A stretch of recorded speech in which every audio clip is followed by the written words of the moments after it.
Unaona sasa? Leo nini?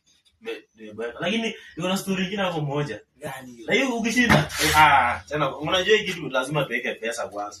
Pesa nini? Unaona? Pesa ngapi? Pesa ndene. Hii ni ngapi? Hii ni ngapi? Hii ni 100. Hii ni ngapi? 100. Hii ni ngapi? 100. Haya, kishinda nakupea. Sasa unaona hii story? Nilikuwa nimeenda soko. Nilienda soko. Na nilienda soko ilikuwa saa 3. Nilienda saa 3 kwa soko. Kufika kwa soko, mwenye alikuwa anauza saa alikuwa na saa ngapi? Saa 3. Ilikuwa saa ngapi? 3. Nikanunua saa 3. Nikafunga huko saa 1, saa 2, saa 3. Hiyo 3 inafanya nini? Si ilikuwa saa 3. Ndio nimesema nifunge huko saa 1, saa 2, saa 3. Kwani uelewi? Ulinunua 3. Nimesema unajua ilikuwa saa 3 lakini ilikuwa saa 1, saa 2, saa 3. Hii 3 inafanya nini?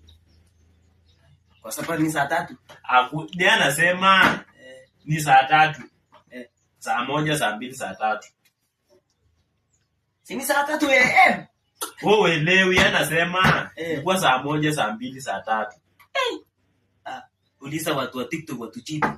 Kwenda toka hapa, toka. Chinga hiyo unashinda kutoka hapa enda. Kula tunakuja kusumbua. Chinga kai. Enda huko. Ikae huko. Sasa wewe.